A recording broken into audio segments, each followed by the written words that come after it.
I guess someday do the, We need a, however they do. Yeah. Oh, yeah. we need some opening music like the news. Well, it's 6:32, and I would like to welcome everybody to the November 14th, 2022 Idaho Springs City Council work session. And we only have one item on the agenda, which is the I-70 Floyd Hill reconstruction plan update. Welcome, and thanks for coming. Thank you, Mayor Hartman, and thanks for inviting us today, and happy to present to all of you. And please, as we go through this, let me know if you have any questions, and we'll be happy to pause and answer them, or you can wait till the end as well. All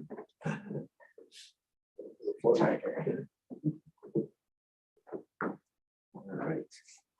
Is that sharing up on screen? Yep. All right. So what we have on the agenda today is just a quick look at the program or the project location and a quick history on it. Brought Mandy Harden here with me as well for going through some history and also the NEPA process and where we're at. Take a quick look at the CSS and give you an update on that. Look at the different early projects that we currently are underway on the Genesee Wildlife Crossing. Look at the project schedule, and then I moved it up a little bit, but just a quick review of the AGS and how that fits into what we're doing with Floyd Hill, even though we won't be building it. And then want to look at the refinements to the preferred alternative. So the EA was signed back in 2021.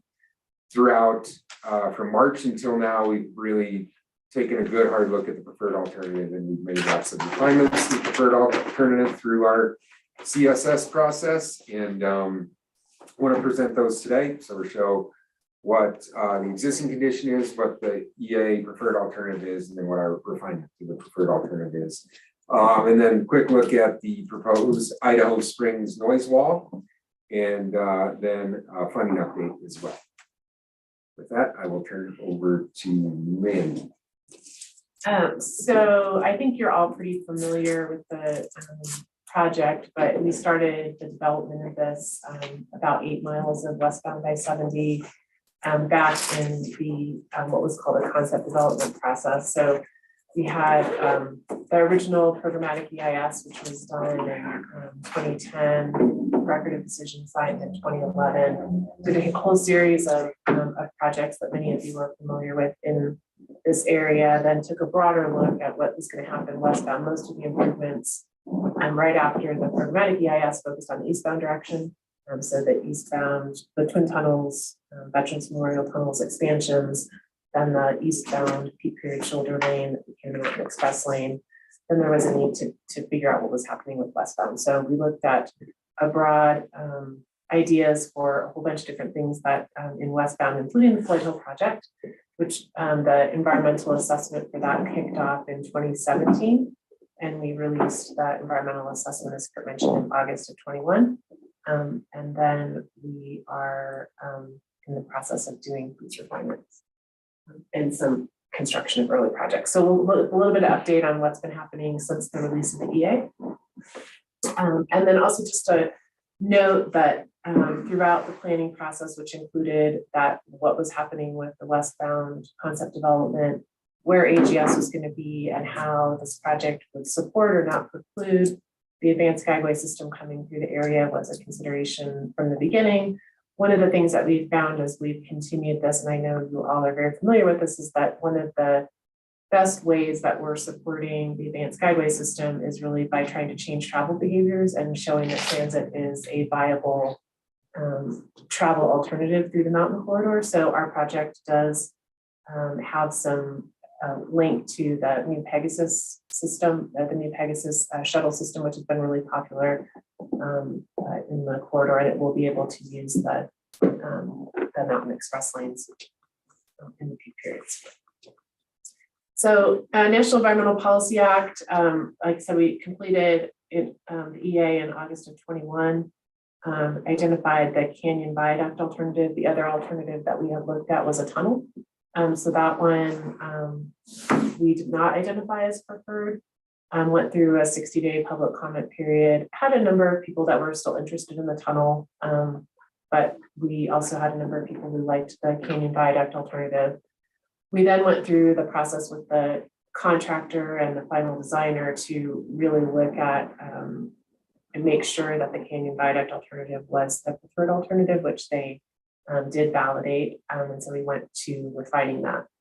In addition, we had a couple of early projects that we broke out from the original main project, and those were ones that would provide some immediate benefit to traffic and to movement through the area ahead of construction. So we'll talk a little bit about, Kurt will go through the details on those, but those got moved up separately and they were part of a separate National Environmental Policy Act process.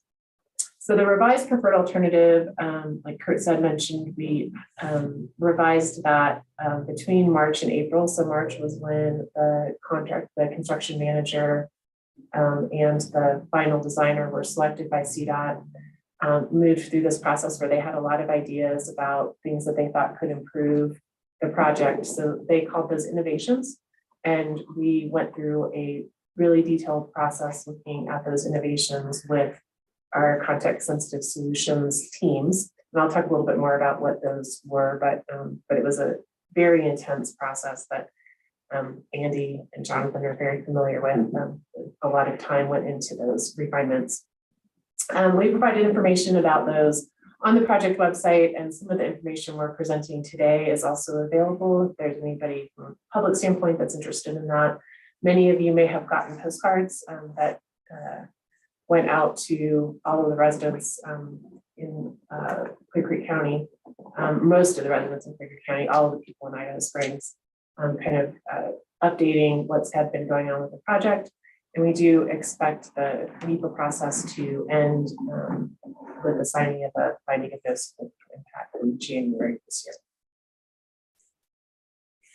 So the CSS process is a really robust stakeholder process that we follow on all projects in the Mountain Corridor. And Idaho Springs has been a key member of all of those teams from the beginning and has been significantly engaged through the Floyd Hill project. We have a project leadership team that Jonathan sits on that has guided the project from the original stages of the concept development process. And then we have technical teams and issue task forces who've really been the workhorses on evaluating the design innovations that have been brought forward by the contractors. So the process we followed with that was an iterative process. So the contractor and the designer proposed some initial innovations, and we talked to the technical team, issue task forces about the merits of them to determine, is this something that's worth pursuing or not pursuing? Most of them, everybody thought were worth pursuing, at least we talk about them. Then we got to the process of refining those. And so we presented some refinements based on the initial discussion, evaluated them, refined them further, and then either recommended or rejected them. And we did have a number that were rejected. They just didn't have enough value to warrant a change in the preferred alternative. But we had a lot that really did improve the alternative, and those were the recommended innovations that were carried forward that Kurt will talk about. Thank you, Mandy. And we'll start off with the early projects. So as Mandy mentioned, 4 different projects were broken out as early projects that will provide benefit to the project, safety benefits, benefits to movement throughout the project. And it also spread the work out a little bit as well to the contracting community. And so those different projects are roundabouts at US 40 in Homestead, roundabout at US 40 and County Road 65, 2 different wildlife crossings, one at Genesee and one at Empire, and then a parking lot for Pegasus, which is the new shuttle that was recently implemented that can travel in that Mountain Express lane. So take a look at those as we go through. In addition, wanted to mention that since these early projects got started, we had a groundbreaking on October 19th. So that was very exciting to get the project going with these early projects as we move into starting the main project on I-70 next year. So the first one to look at is US 40 in Floyd Hill roundabouts at Homestead County Road 65. So the construction schedule for those is this fall. I believe they're planning to start in December, and then that'll go for about a year until fall of 2023. American Civil Constructors was selected as the contractor, and the cost is $9 million. And this is a rendering of the US 40 and County Road 65 roundabout. Homestead will look very similar. Next one is I-70 and Genesee Wildlife Crossing. So this one is currently under construction. I don't know if you guys have traveled through there. You've probably seen some advanced warning signs go up, and I believe they're going to start putting down some detour pavement here shortly.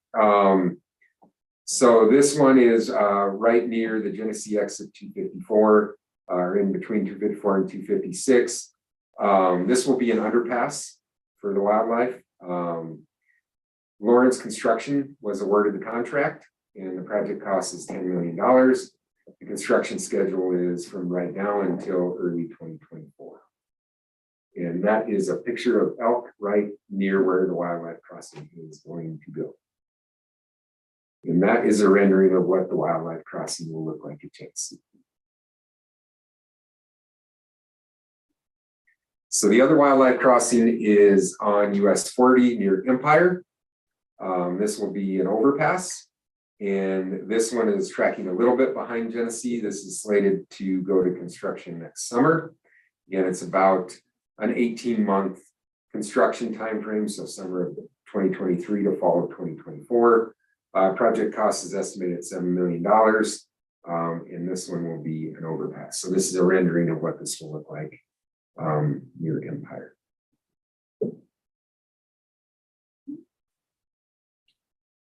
The other early project that will be going out is the El Rancho West parking lot. So this is one of the shuttle stops slated for Pegasus.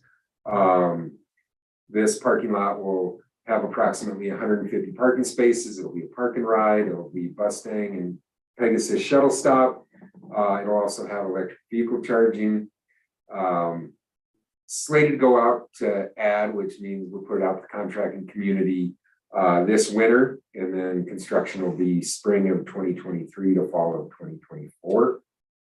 And this is a rendering at El Rancho and I-70 where the parking lot is slated to go, and then also a picture of the Pegasus shuttle bus that is currently operating. One of the benefits to Pegasus that other buses don't have is Pegasus is small enough that it can travel in the Mountain Express lane. And so originally, when we were looking at a parking lot, the parking lot was going to go at I-70 in Homestead. We heard from the community about some concerns of that.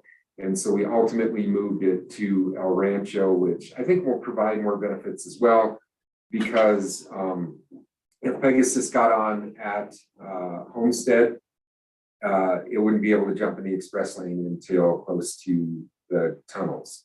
So this will allow it to be able to use the entire express lane, connecting into the Mountain Express lane. So quick review of the schedule. As Jonathan and Andy know, we've separated into 3 different packages. So we have package 1, and this is for the main Floyd Hill project. Package 1 is the east section. So that's everything from roughly County Road 65 to midway down Floyd Hill. And so that's the first one slated to go. Looking to get that out into construction late next spring, early next summer. Package 2 is the west section. So the west section encompasses everything from Hidden Valley, Central City interchange, all the way to the first exit here, 241 in Idaho Springs. And so that's slated for the fall of next year. And then package 3 is the central section, which is everything from midway down Floyd Hill to Hidden Valley, Central City interchange. And so we're looking at that in early 2024. So a quick recap of some of the main features of the project. So it's really fixing the bottleneck that is created when westbound I-70 drops from 3 lanes to 2 lanes there at Floyd Hill, and then it adds that express lane that will connect into the Mountain Express lane. So we'll have that 3 lanes all the way through to Empire when the Mountain Express lane is open. And so this one will not be the Mountain Express lane. This will be the standard express lane with standard shoulders, standard lane widths, and will not be restricted as the Mountain Express lane is to the number of days it is open. Additional features of the project we have on here is curve flattening and safety improvements. Basically, we're fixing the tight curves that are substandard right now and bringing everything up to a 55-mile-an-hour design speed, bringing up standard shoulders, standard sight distances, much better experience through there. Over 3 miles of Greenway Trail improvements, so reconstructing the Greenway Trail on the south of Clear Creek. And then another big resiliency piece is adding that connection that doesn't exist today of the new frontage road from the US 6 interchange at the bottom of Floyd Hill and then connecting that into County Road 314 at Hidden Valley Central City. And then, of course, we talked about the wildlife crossings, so safety mitigation, putting the wildlife crossings in, wildlife fence throughout the project, and then adding an eastbound I-70 climbing lane up Floyd Hill. So there'd be a new connection from the bottom of Floyd Hill, US 6, heading east on I-70, and then carrying that lane all the way up to the Homestead exit. So what I want to do now is walk through what the existing condition is today, what the preferred alternative had in the EA that was signed in 2021, and then look at what the revised preferred alternative is, that all those different innovations that Mandy talked about and what we're looking at today that we're moving forward with. So this is a view looking up Floyd Hill. So we're midway down Floyd Hill and we're looking to the east, kind of southeast as you go up Floyd Hill. And then this is the EA preferred alternative coming down Floyd Hill. So you can see heading east, you can see that new climbing lane, and then heading west, you can see the new express lane through there. And the refined preferred alternative is very similar. We are pulling the US 6 off-ramp off a little bit farther up the hill. So not too many changes here from the preferred alternative, but you see more changes as we move through here. And so please stop me if you have any questions at any point through. So this is kind of spinning around, and now we're midway down Floyd Hill and we're looking down. So we're looking to the northwest. Down at the bottom of the hill is Two Bears. That's also the US 6 off-ramp off of I-70. And this is what it looks like today. If you're familiar with it and you're driving down, this is kind of a little knob that you're looking at here where people tend to pull off the highway there. And so that's important because that's where our new westbound structure is going to take off. So this is a preferred alternative. Up on the screen there, you can kind of see the knob that was in there from the existing condition. If you notice from the preferred alternative from the EA, both structures are roughly at the same elevation as you go down around the hill. And I also want to point out that the westbound structure is midway up that steep slope that goes from westbound I-70 down to Clear Creek. And so then this is our revised preferred alternative. Now, what you see up on screen here is you see the US 6 off-ramp pulled off a little bit sooner, tucked under as it heads down to US 6. And you also see the westbound I-70 structure a little bit farther down the hill. That was one of the innovations that we worked through CSS.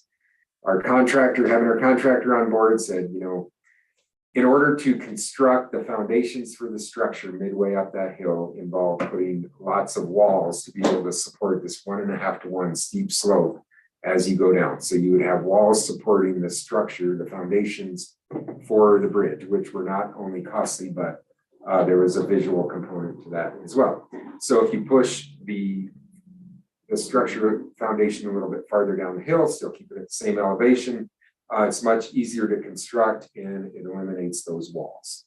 There are a lot of those walls that would be required for building that bridge. And also you see there's less structure on eastbound I-70 and a little bit more walls in there. And that just eliminated some of the structure. There's benefits to that we had through CSS. So this is the existing condition at the bottom of Floyd Hill. You can see the two bears there down at the bottom of the screen. We're looking to the west towards Sawmill Gulch and ultimately Central City Parkway in Valley Interchange. This is what it looks like today. This is the preferred alternative. And so then you really have those twin viaducts as you go down around the corner and keeping them on viaducts as you head towards Sawmill Gulch. And we can flip back and forth through here. One of the things too that you can see on there is the off-ramp to US 6. Now, if you notice from the previous renderings that we showed, we pulled that off-ramp off a little bit sooner. We tucked it under and kept it on existing grade. And so that eliminated that structure for the US 6 off-ramp. And I think it was a little bit better visually from what we heard from our CSS stakeholders as well. And so I can flip back and forth through here too, and so this is a revised preferred alternative at the bottom of Floyd Hill. So you can see that structure was pushed down the hill a little bit farther. And then we also, what we call braided eastbound and westbound I-70. So you see westbound I-70 cross over top of eastbound I-70 as it goes through section that we call the narrows through there, where it's really, confined with the rock wall on one side and Clear Creek on the other. And so then from the previous preferred alternative, you saw that they were on twin viaducts. And so we eliminated some of the structure for eastbound I-70, and we have them at different levels. And so, one of the things that we heard through our CSS process was that, this is a little bit better having eastbound I-70 at different levels. It's a little bit more Glenwood Canyon-esque.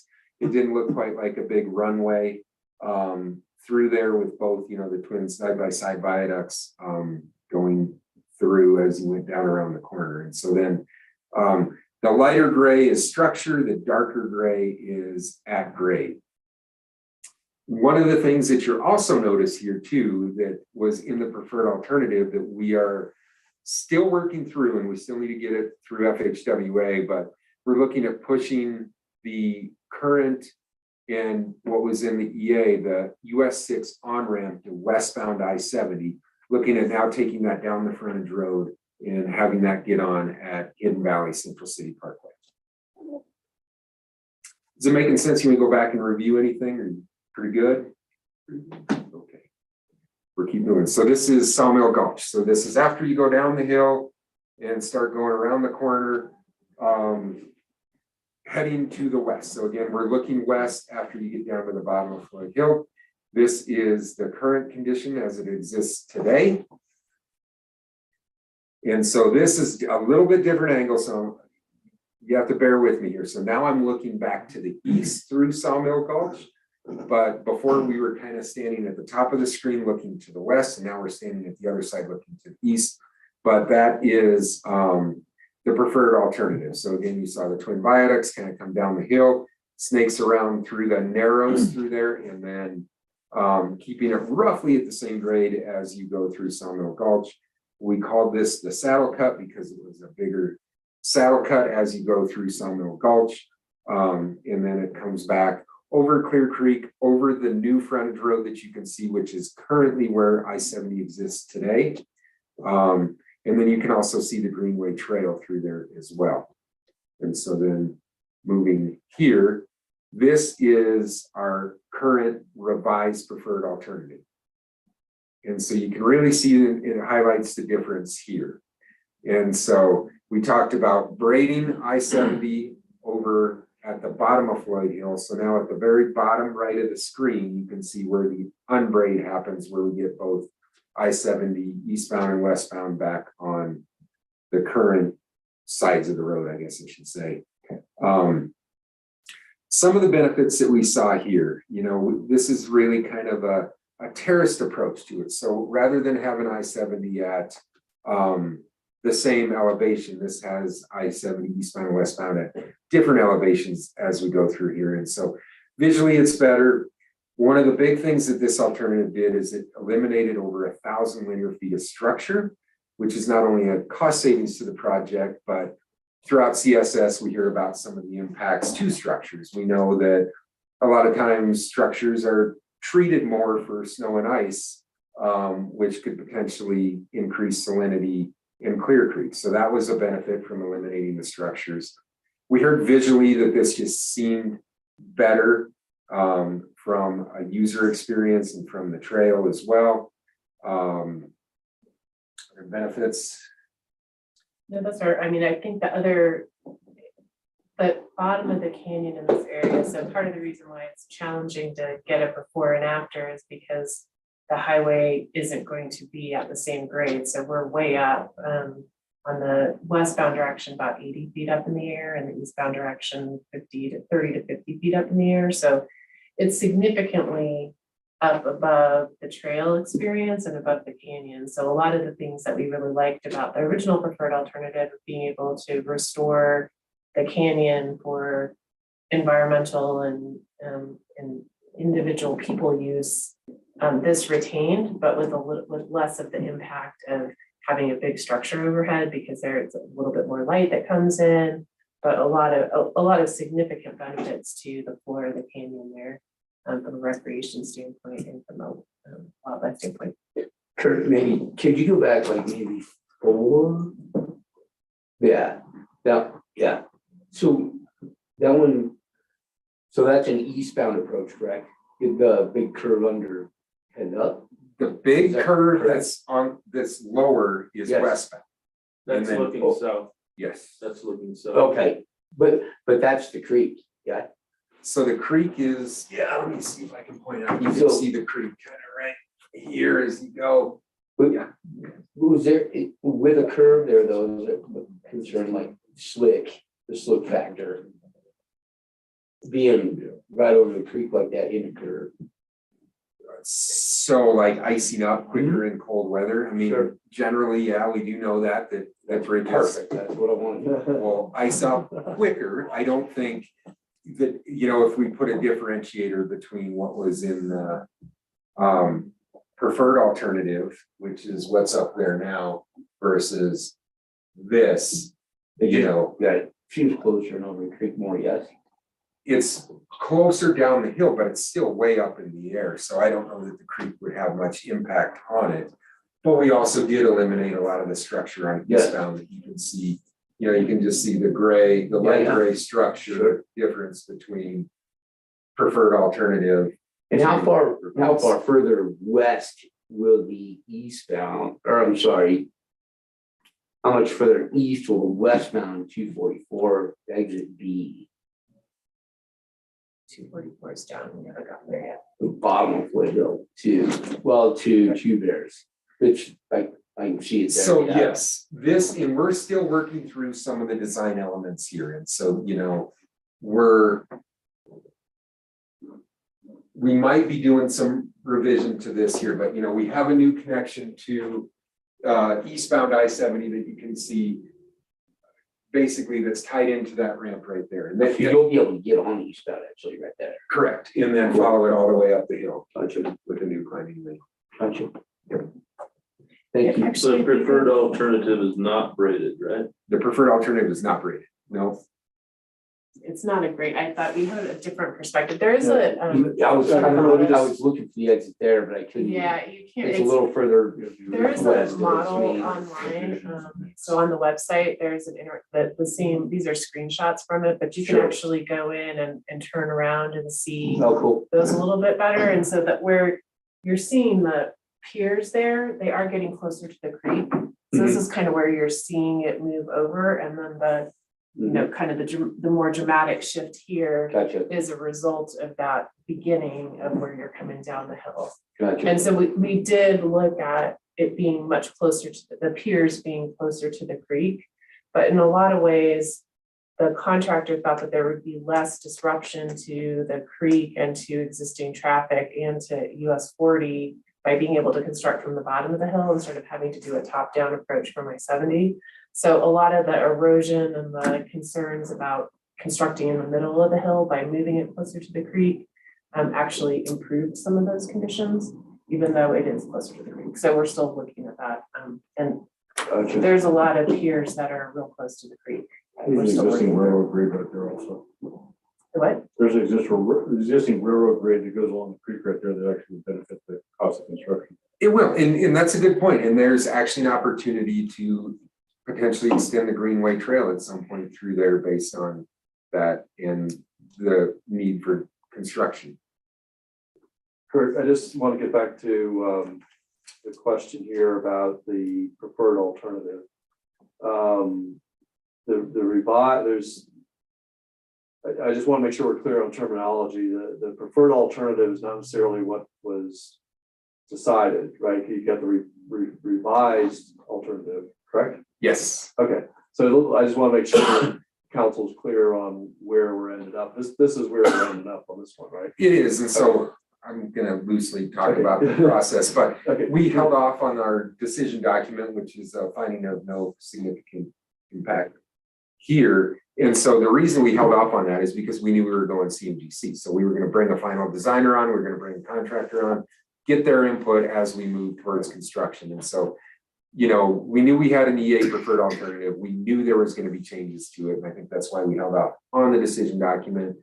And so, yeah, I mean, even in the EA, you know, the tunnel wasn't fully screened out. It just wasn't the preferred alternative. Like, you know, through a process, we really honed in on this is our.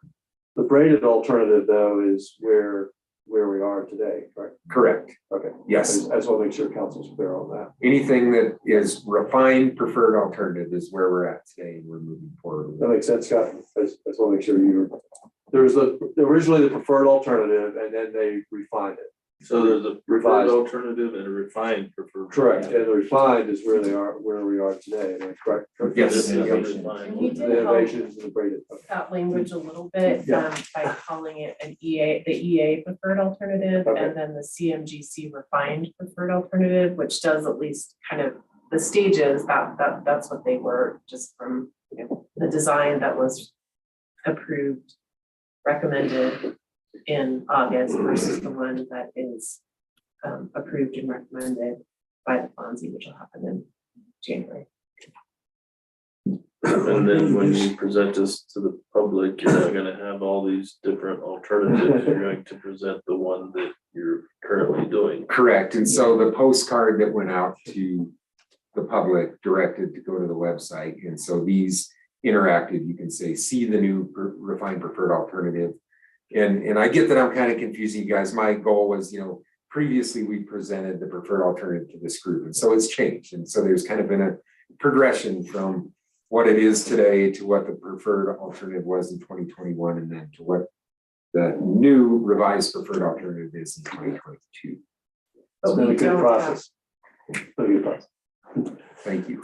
We don't have the EA preferred alternative model on the website. So what you can look at is really what the current concept is. This is just, like Kurt said, some history about how it changed, because those of you that have been involved from the beginning had an understanding of what we were going to do, and it did change. Why can't you just say recommended cases that one, I mean, why do you have to make it so complicated? You talking about, Because we're bureaucrats. I'm sorry, Because we're bureaucrats. you answered my question. Yeah, but you know, that's why you have such a hard time with the public, they don't understand. We're having a hard time understanding, someone's got a better background than I do, and I can see the confusion, and I don't know why. Yeah, you're right. You answered my question, but the public just won't understand. Yeah, I mean, so to some degree, the audience there's multiple audiences for the NEPA documents, but one of the primary ones is federal highways. And they have a certain process by which we're, you know, making a recommendation, identifying what we think is our preferred alternative, and then moving forward. This was a really odd process because we embarked on a bunch of changes that we might have just done as part of a final design, but we wanted to look and see, are these things that we think are appropriate to include in a new concept? And so because we were not done with the NEPA process, that's kind of where some of the confusion. We're usually less bureaucratic than this, but this one is a special case. One thing, when I talk to people about the project, I tell them that there have been innovations to it to help make sure that it's better for the environment, better, you know, for constructability, and better for like recreation reasons, like all these different reasons. These are where these innovations were made. in the original, one thing that I think about in the original preferred alternative is that's changed is the way the rock cuts are done. And I think that's something that the innovations have done very well, is to change the way that those rock cuts look on the mountain, because some of them could have been, and they still are going to be big, but some of them could have been really, really big. And so I think that the exact terminology of the process is kind of been, they looked at alternatives, and it's just like we do most things in the city. We have alternatives we look at and pro con it for the most part, and then look at, as that alternative develops, things change slightly, and those are the innovations that we're looking at today. And I think, when we get into the specific language that federal government uses, it can be a little complicated, but when you think about it just in terms of we're trying to save money, be better for the environment, and create a better project, it becomes a lot easier to see why these innovations are so important for the project. Well, I'm not questioning that, I'm questioning the way the title, well, some being revise something, and I go down and have coffee with some of these guys, they're not gonna understand it. They'll accept it because it is for the good, I mean, there's no way about it, but that just sort of hands up, say, oh, it's gonna be a mess. That's a good takeaway. And I'm trying to do a better job of messaging. Maybe we need to come up with something. Government period practice. That's another story. I'm sorry, I didn't. And have we gotten to the point where we can determine, once this all starts, how many lanes will be open? I mean, will it be up and down to one lane, two? So everything that we've done to date, we're assuming that during peak times, we might have lane closures at night, that's happening out here for paving and things like that. But during peak times, that all lanes that are currently open will be open. 2 lanes westbound, 3 lanes. A lot of construction is going to occur at night. So there'll be some stuff that has to occur at night, but you look at the different opportunities that we have here. Some of it's built offline, so we're gonna have shift traffic around. We're probably reduce some lane widths a little bit, some shoulders, during construction, but we're still maintaining those lanes. And so generally speaking, anytime that we're impacting the lanes being open will be done at night. But I believe that, once we shift traffic over, we can construct a lot during the day. And that was actually one of the biggest considerations for the contractor, was how to keep traffic open and be able to safely construct the project, because there's just not a lot of room here. And so a lot of the innovations, including the one of shifting it here that we're looking at, was really to help get them offline, to get them less in the middle of existing I-70 traffic and more offline. I mean, you can't be truly offline because we're basically in the same alignment in a very constrained canyon. But to the extent that we could separate construction from existing live traffic was better for everybody. We had evaluation tools too that were specifically oriented towards keeping area businesses access open and keeping access for residents open during the project. So those are 2 things that all of these innovations have been measured against by the greater TT group. You say you're gonna possibly shrink a couple lanes as far as width? A lot of times to facilitate construction, we take them from 12 foot to 11 foot lanes, which is still, it's very typical. We've done that on the interstates up and down the Front Range, even up through here during construction. And so That means no more texting You to drive reduce on. the speed for the construction zone I to don't know how to accommodate for that. because correct. One of the Yeah. biggest challenges is the safety. I mean, you see it all the time, these construction zones, it's hard to control safety for the commuters. You have to concern safety for those construction workers. I mean, there's a lot going on. A lot. Absolutely. Of course, the high volume trucks. A lot of state, don't know about the mountains.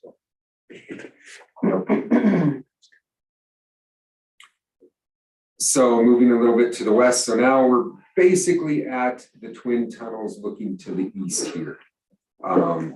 You can see County Road 314 on the screen there. All the way to the right, you can see those nice walls that were built during the twin tunnels. And you can see Clear Creek. So then this was the 2020-2021 preferred alternative. And what that did through this section was balance the rock cuts or rock removal. And so it impacted a little bit to the south of Clear Creek, along 314, and then also to the north of I-70 with a larger rock cut. And so this is one of the ones that we took through CSS. It went over generally pretty well. If you look here where this rock cut is on the north side, you can see there's kind of a bench up at the top. And so what we took through is, if we shift it just farther to the north, we don't impact Clear Creek at all. We can keep County Road 314 in its current alignment, keep County Road 314 open during construction. And generally, yes, we have more rock removal on the north side, but it's not much higher visually. And so then this is the revised preferred alternative. So that rock cut that you see over on the left of the screen is deeper into the mountain, but not much higher. And so that has zero impacts to the south of Clear Creek through here, and even some benefits too. And so which you can see a little bit to the right of I-70 there is an opportunity to make a riparian area through there, restore a little bit. Also the AGS, that opens up an area for a foundation of the future AGS through there. So many benefits to this that we saw, and so this is one that we're moving forward with as well.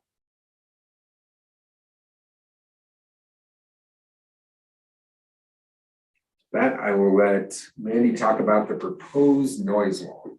So this is on the, just a bit east of here, at the Riverside Drive townhomes. The noise wall that would be about 875 feet long and would kind of dead end into that overpass. There you can kind of see in the bottom right picture. And it would have a pretty substantial noise decibel reduction for those residents in that area. So about 3 decibels is noticeable, 5 is pretty substantial, and 6.6 is really a lot. So a lot of those areas are, a lot of those residents are subject to very high existing highway noise, and this is putting them down into a much more reasonable range, actually even below noise abatement criteria. So we expect that to be very popular among the residents of those areas, but we do have a process that we follow where we survey the residents to confirm that they're interested in having the noise wall. And so those surveys will be conducted here sometime this quarter. But we anticipate that they will be popular and included in the project. So we're moving forward with the design of the noise wall pretty much as you see it here. Those walls are included in the budget. There's some concerns about snow for John. Did you bring the shadow pictures with you? I didn't bring those with me today, but we did do a shade study for this noise wall, and it's actually pretty interesting looking at it. And generally in the winter months, from basically when the time change happens all the way until March, that whole path is shaded all day. Without the wall? Without the wall, Without. just from the terrain.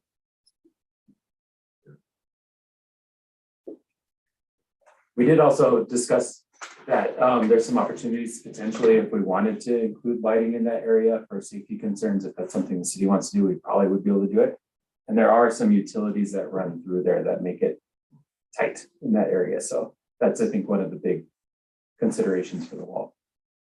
We didn't actually model the trail itself because it's kind of it's not a point in time where you experience high noise all the time. So trails are modeled for noise impacts differently than residents are that are stationary and subject to noise all the time. But anybody who uses the trails knows it's very noisy next to those trails. And so this wall will also have a recreation benefit too, in terms of making that a more pleasant recreational experience, which will continue on through the rest of the project area too, particularly in those areas under the viaduct where it will be, places where we've had site meetings and we've, gone to review things, it's very hard to even hear yourself talk, but highway noise is really substantial. So the kinds of reductions that we're looking at here will be very noticeable to people who live and work in the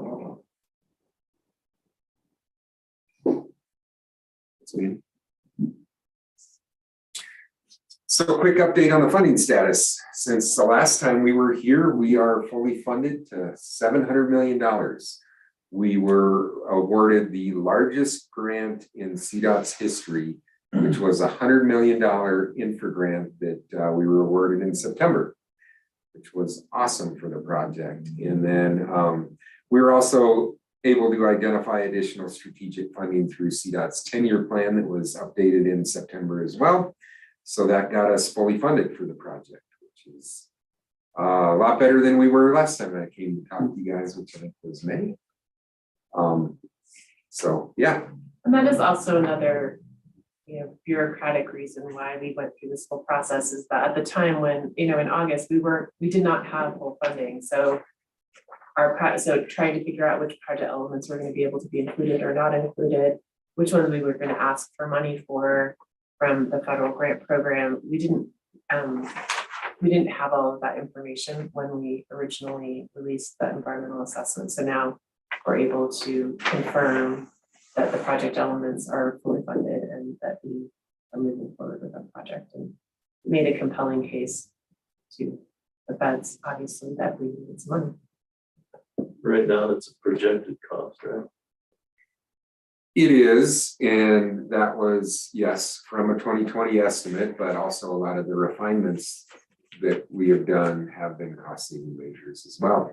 We're currently updating our costs now to really see what this refined preferred alternative is based on market conditions that we have today. And so, yeah, I still expect there to be some challenges with that, but I think we're going to try and work through that. We're going to continue to refine as well as we move forward from here.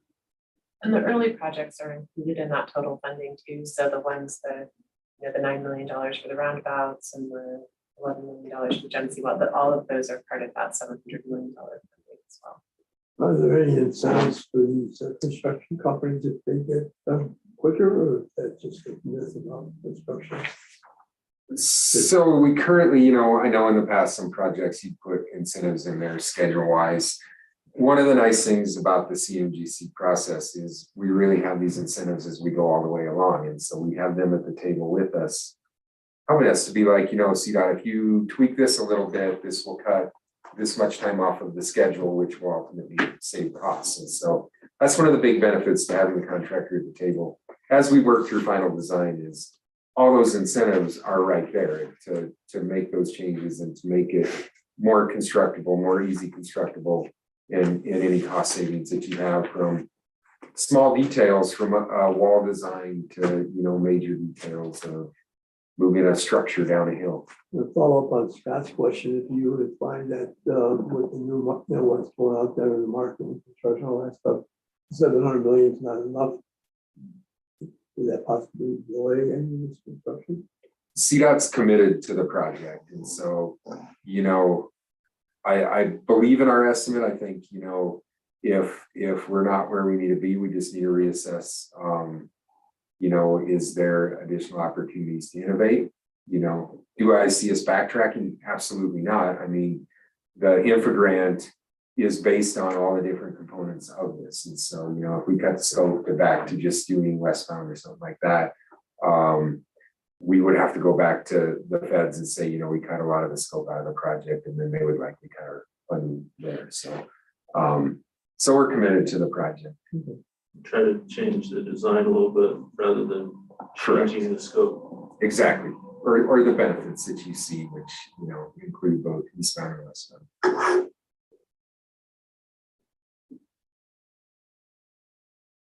So with that, I will leave you, we have made lots of updates to our website. Go check it out. We have our whole model on there of the refined preferred alternative, the new alternative that we're moving forward with. It's a great model. You can zoom in, you can move around with the mouse. So go check it out. It's on the website. Sometimes you get an error with the software that says page not found. If you see that, just click refresh and it will come up. We also have monthly status updates on our website, so anybody interested can follow along with us, and any questions, please reach out at any time. Shoot me an email. Our project email is up on the screen as well. So with that, are there any other questions, comments? I just want to say thank you so much for coming and spending some time and giving us an update. It's all real good news. Thank you, Mayor Harmon, and thank you for your support, and for Jonathan and Andy, I know you guys have put a lot of time into the project. I mean, we have been, throughout this whole process, we have been meeting every 2 weeks, and it's a lot of time for all of our stakeholders to put into it, but I think we're really starting to see the value in it. So again, thank you for your support. Thank you very much. Everybody, we had a regular meeting scheduled at 7. Fortunately, it promises to be a pretty short session. So let's take about 5 minutes for a comfort break, and we'll reconvene here in just a little bit.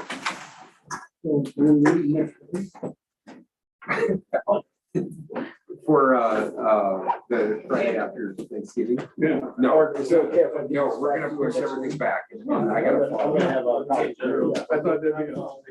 Probably in March. Yeah, once you kind of I read this. end of this process of getting it construction. Oh, okay. Yeah, Good. that's looks Yeah, exactly I like mine. actually It's like spent 2 hours. So right now, we're looking at the main point of the project to start late Yeah, spring. past summer of 2 next hours year. of it, talking about fraud. Yeah, I'm not saying we're gonna have it, so, That'll be that east package. but we lose Let's talk about some Yeah. more simple part from the top down. yeah. No, I know what you mean. Way down. And then you have one contract. So, no, part of the CMGC process, we bring a contract.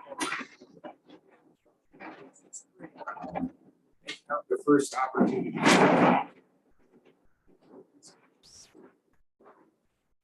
We're gonna go through negotiation with them, based on, we have our own estimator on board. If we can line up and get to where we need to be, then they will be awarded the first package. And we're using it in the third package. One of the requirements with FHWA is package has to be separate. So that That's your means card. if we can't come to a negotiation, the first package they're after, we're not the second Check or out third too, so package. you got Through plenty. there, and there can't be 10 days. anything correct, yeah, or us being able to award one specific contract. It's very interesting in some of the methods. How you been? Good. Yeah. We might have to line it up front. So that That's why. On Friday. So 4 or 5 cars out of the 5 we got, yeah. It was a good day. Yeah. How's it going? Sure, it's gonna be bloody cool this morning. Yeah, I think we got rid of 2 Good. Sold all 5? Yeah, we got 5. yeah, it's not that hard, and I know, Green is pretty good. It's Yeah, that's what I'm saying. It's such a role. I was happy to see this. I don't, I saw a smile. How's Jeffrey? Thank you. No, thank you. You know how it goes. I saw it. $700 on the project. That's good. They will not Yeah, have I mean, one person, No. and they will not have one piece of equipment. You got mitigating all. You'll be long gone by the time that's. Yes, I will. Mike, you can't go until it's done. That's the latest, the latest parameter.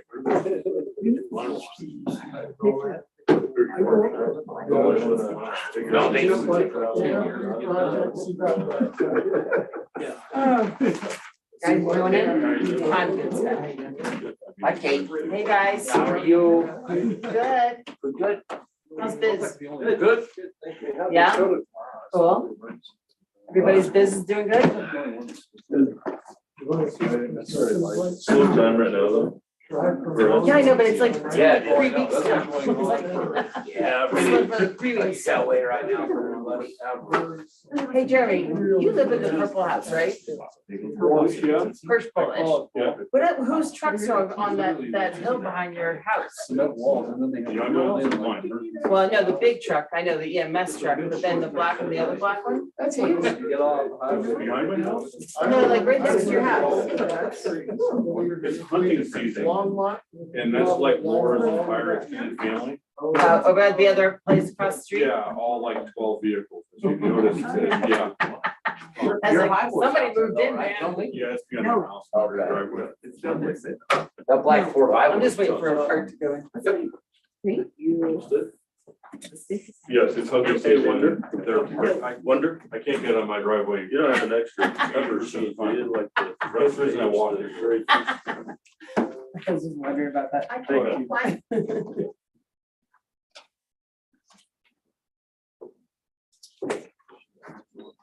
For an agenda, I just read everything today, I'm good, I know. We've got one thing on the vote, and then I read all you guys' notes. I feel like lugging the computer down.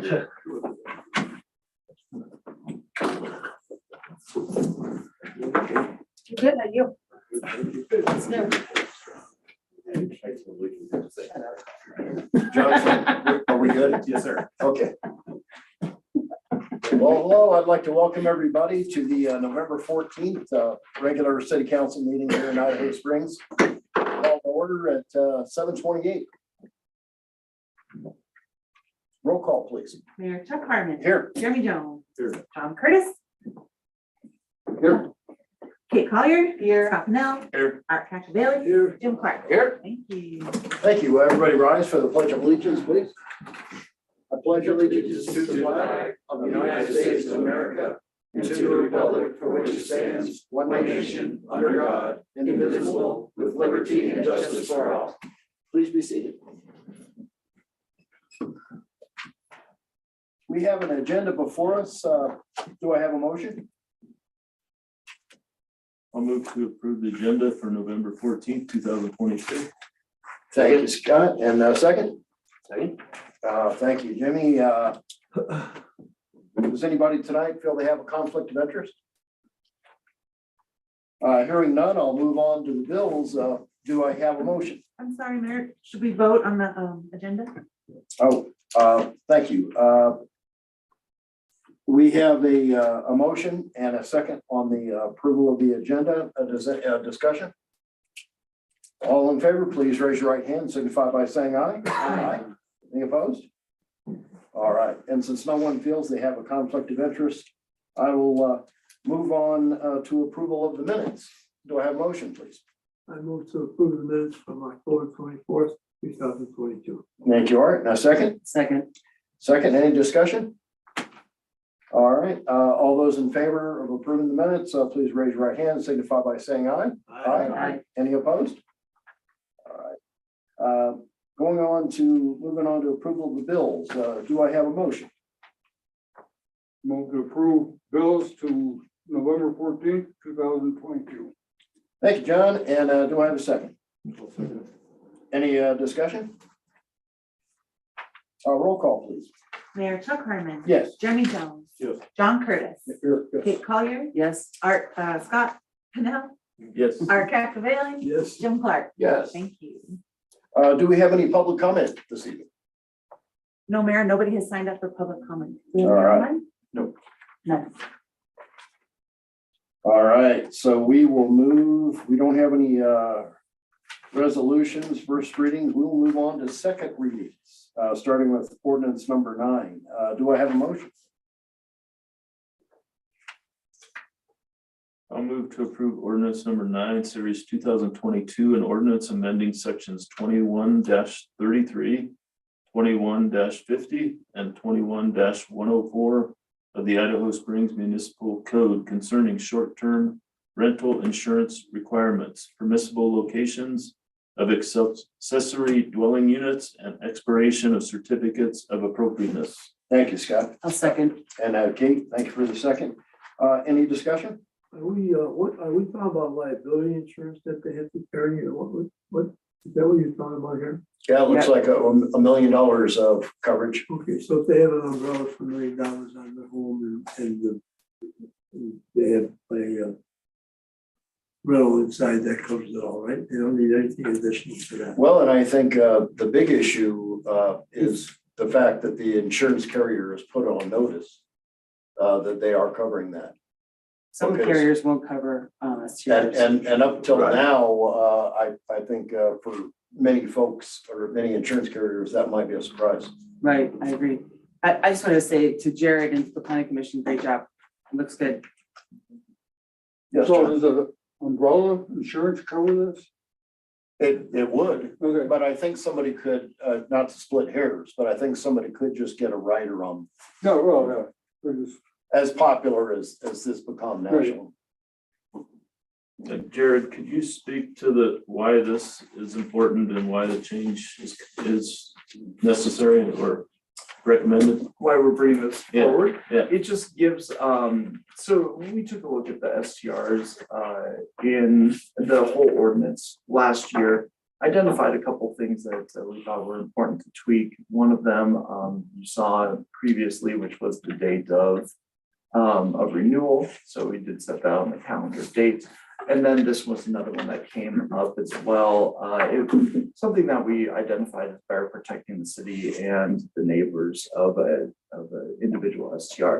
So there wasn't an incident or something like that that prompted this change. It was more of a research item that we conducted, found some other examples and proposed moving it forward. A lot of times we base it on what other townships or cities are doing and follow suit, right? Yeah, this language is not dissimilar from some others. So there's a moratorium on those, correct? No, you can have an STR currently, but there's a maximum amount that we give licenses to. Yeah, it's 15, I believe. 14, Oh, yeah. 14. We haven't, No, it is 15 It is. and we're at that cap. So if you have heard from other individuals, they might feel that it's a moratorium because. they're not allowed to get, okay. Correct, yeah. All right, anything further? Roll call, please. Mayor Chuck Harmon. Yes. Jeremy Jones. Yes. John Curtis. Yes. Kate Collier. Yes. Scott Pennell. Yes. Art Cacavelli. Yes. Jim Clark. Yes. Okay, I don't believe we have city attorney this evening, correct? All right. And then, Andy, you don't have anything extra tonight, do you? That's right. Okay. All right. And then we have Jonathan, nothing further tonight, correct? Okay. And Deputy City Clerk, I did want to bring up, and I thank you for pointing out, and I know it's going to be a bit contentious, the bag fee. Starting January the 1st, the bag fee will go into effect. There's a period of time for merchants to be educated and implemented, but it's 10 cents a bag when you go to the grocery store, unless you bring a reusable bag. Of course, you won't be charged that. But I'm glad that Wonder brought it up, because some residents will think that it was a city implementation when it's a state mandate. So thank you very much. Is that just for plastic bags or paper bags? And It's all right, other than the reusable. other Right. than what you bring in. So I have a question. What, that 10 cents goes to the state? No, it's a state mandate. So out of the 10 cents, 4 cents stays with the store and 6 cents goes to the municipality, To us. to us, So that's why people would think it was us. correct? Right. But the state, Tell you with the burden of it on you. So it's another tax. It's a good thing, but they're gonna hate us for it. What fund does that, where is that gonna, I'm sure we're gonna get some money from that. I think the finance officer is working out those details and such things, so I don't have anything extra on that at the moment. It's not quite required to be implemented by the state until January of 24. So we've got another year to Educate. educate, Okay. get set up for it, decide how we want to use the fees. That's what your store got, I don't know. good. It includes, would you just, what stores qualify or So are the- required to pay? So I don't have this stuff in front of I me, know, but put you on the spot, it's called, small stores. Have an exception, and so, like, for one, it'll be Safeway. Safeway has more, it's not just a Colorado entity, and it has more than 3 Colorado stores. So there's like 3 items that it's and in order to be a small store. It has to be only in Colorado, and it has to have less than 3 stores in Colorado, and it cannot be part of a franchise or have a headquarters out of state.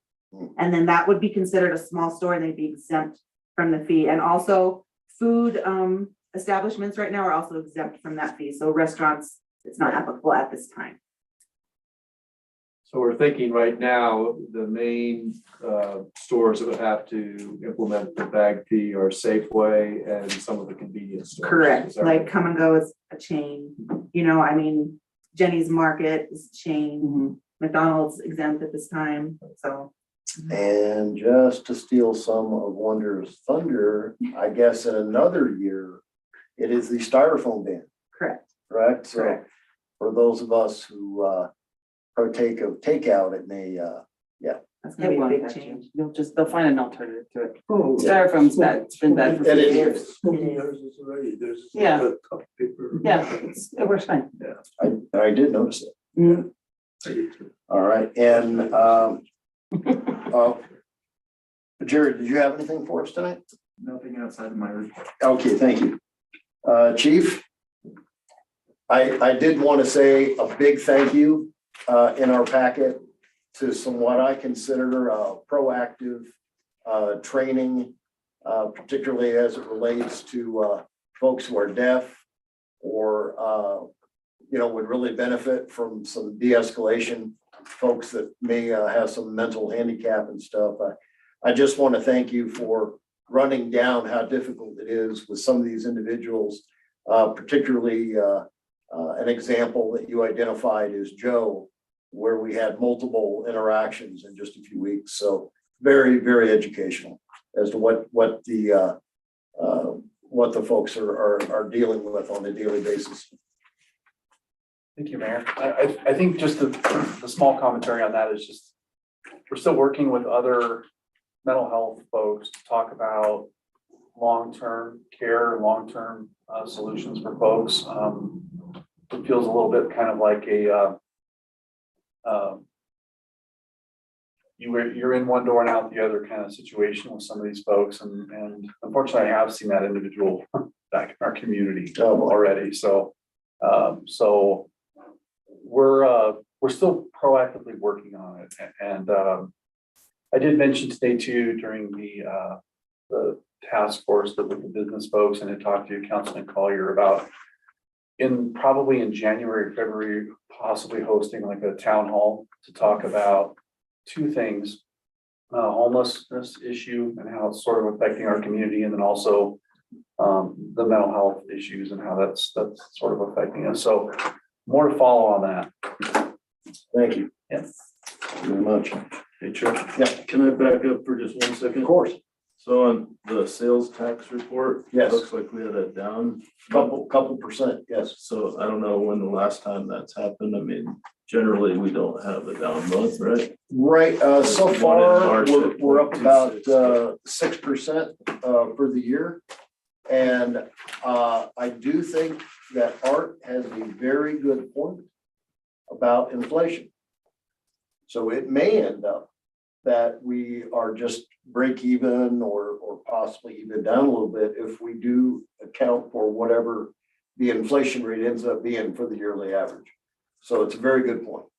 But yes, Scott, you're right. We are down a couple percent versus the previous year's November. Just something to keep an eye on with the current economic conditions we're having. Yeah, it does look like we're probably still gonna come in around 3.7 to 3.8 million, which is better than the 3.6. We were almost 3.6 the year before, so we're definitely doing decent. But good point, because you never know when the worm turns, right? Have any of the businesses said anything about their noticeable difference in their, I mean, it's just kind of spread, so nobody really sees it right now. Well, yeah, I haven't, Restaurant business Jonathan? or- We did have a discussion about that at Economic Recovery Task Force today. And I think that what we're hearing is there's been some things that have been happening that have affected business, like at Tommy Knockers are doing a construction project inside. So they're a little bit down just because of that, but they think their numbers are actually overall up right now. I think that we've seen an actual shoulder season this year that we haven't had for the last 3 years. And I think that's also partially accounting for what we're seeing there.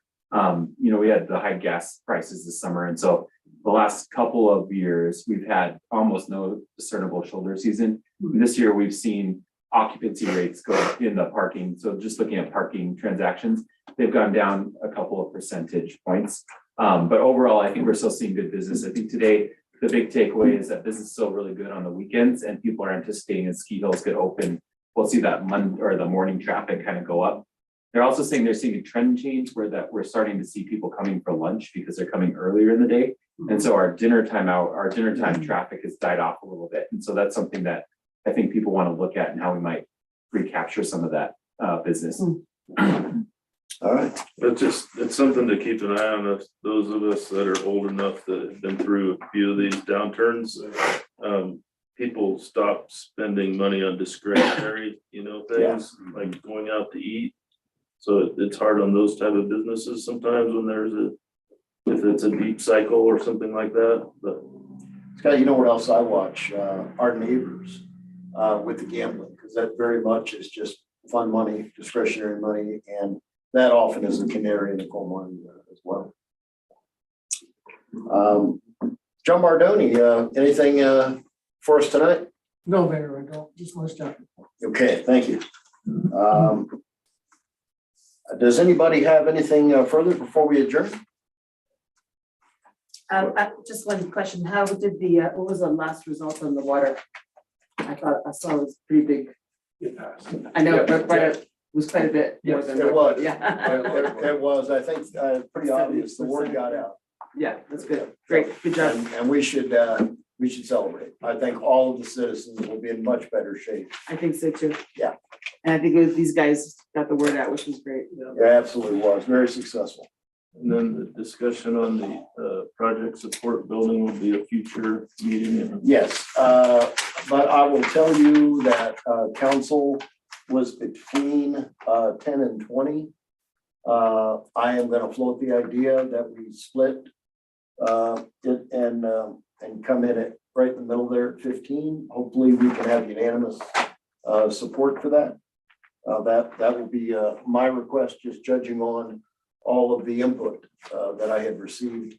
But we will make that a part of it. If this is successful, of course, we'll make that part of the 2023 budget.